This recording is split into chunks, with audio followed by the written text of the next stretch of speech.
সকলকে ধন্যবাদ জ্ঞাপন কৰিছোঁ মোৰ টপাৰ ইউটিউব চেনেল চাই থকাৰ বাবে। ছাত্ৰ ছাত্ৰীসকল, আজি আমি ভিডিঅ'টোৰ যোগেদি খুবেই ইম্পৰ্টেণ্ট বিষয় আলোচনা কৰিম, গুৰুত্বপূৰ্ণ বিষয় আলোচনা কৰিম। হয়, ছাত্ৰ ছাত্ৰীসকল, যিসকল ছাত্ৰ ছাত্ৰীয়ে 2026 বৰ্ষত মেট্ৰিক পৰীক্ষা দিবা, সেইসকল ছাত্ৰ ছাত্ৰীৰ কাৰণে আজি ভিডিঅ'টোৰ যোগেদি আলোচনা কৰিম যে ইতিমধ্যে যিহেতু COVID-19 যিটো ক'ভিড ভেৰিয়েণ্ট আছে, সেইটো সমগ্ৰ দেশজুৰি, সমগ্ৰ ৰাজ্যজুৰি বিয়পি পৰি আছে। এইটো বিষয় লৈ শিক্ষাখণ্ডৰ পৰা জাননী জাৰি কৰিছে যে বিশেষজ্ঞসকলৰ মতে এই ভেৰিয়েণ্টটো আগৰ তুলনাত বেছি সংক্ৰামক হয়। জ্বৰ, কাহ, হাঁচি এইবোৰ সাধাৰণ লক্ষণ। কেতবোৰ ক্ষেত্ৰত গন্ধ আৰু স্বাদু হেৰুৱায়। এই মুহূৰ্তত জনাইছোঁ যে তোমালোকৰ স্কুল আৰু পৰীক্ষাৰ কি হ'ব। হয়, ছাত্ৰ ছাত্ৰীসকল, চৰকাৰে ক'লে যদি স্কুল বন্ধ হয় তেন্তে অনলাইন ক্লাছৰ ব্যৱস্থা থাকিব। SLC পৰীক্ষাৰ ক্ষেত্ৰত এতিয়ালৈকে কোনো পৰিৱৰ্তন নাই, কিন্তু স্বাস্থ্যবিধি মানি চলাটো বাধ্যতামূলক। ছাত্ৰ ছাত্ৰীসকল, এইদৰে তোমালোকে কিদৰে সাৱধানতা অৱলম্বন কৰিব লাগিব ইয়াত দেখুওৱা হৈছে। হয়, তোমালোকে কি সাৱধানতা অৱলম্বন কৰিব লাগিব।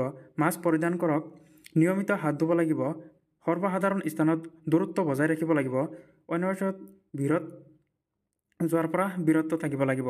হয়, আকৰ্ষণীয় বিষয়টো যে আমাৰ কৰণীয় কি? আমাৰ দায়িত্ব হ'ল নিজৰ পৰিয়ালক সচেতন কৰা, ভুৱা খবৰ বা গুজবৰ পৰা ৰক্ষা কৰা, স্বাস্থ্য বিভাগৰ নিৰ্দেশনা মানি চলা। মেইন পইণ্টটো হৈছে স্বাস্থ্য বিভাগৰ নিৰ্দেশনা মানি চলিব লাগিব।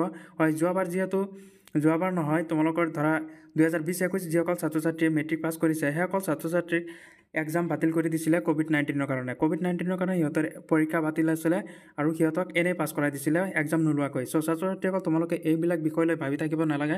তোমালোকে নিয়মিত পঢ়ি থাকা, তেন্তে তোমালোকৰ যিটো COVID-19 আছে, COVID-19 কাৰণে তোমালোকৰ যদি এক্সাম বাতিল কৰা হয়, তোমালোকে এইটো নটিচ পাবা, বা COVID-19 কাৰণে তোমালোকে অনলাইন ক্লাছো দিব পাৰে। অনলাইন ক্লাছ দিও তোমালোকে এক্সাম ল'ব, কিন্তু এক্সাম লোৱাটো খাটাং হয়। ছাত্ৰ ছাত্ৰীসকল, COVID-19 কাৰণে তোমালোকে ভয় খাব নালাগে। স্বাস্থ্য বিভাগৰ নীতি নিৰ্দেশনা মানি চলি তোমালোকে পঢ়াত মন দি পঢ়ি থাকিব লাগে। হয়, ছাত্ৰ ছাত্ৰীসকল, ভিডিঅ'টো ভাল লাগিলে ভিডিঅ'টো লাইক কৰিবা, চেনেলটো ছাবস্ক্ৰাইব কৰিবা, কিয়নো তোমালোকক মেট্ৰিক তথা HSৰ খবৰসমূহ এইটো চেনেলত যোগেদি সময়মতে উপস্থাপন কৰা হয়। হয়, ছাত্ৰ ছাত্ৰীসকল, আজি ভিডিঅ'টো এইটোৱে আছিলে। ভিডিঅ'টোত যোগেদি এইখিনিয়ে ক'ব বিচাৰিছিলোঁ।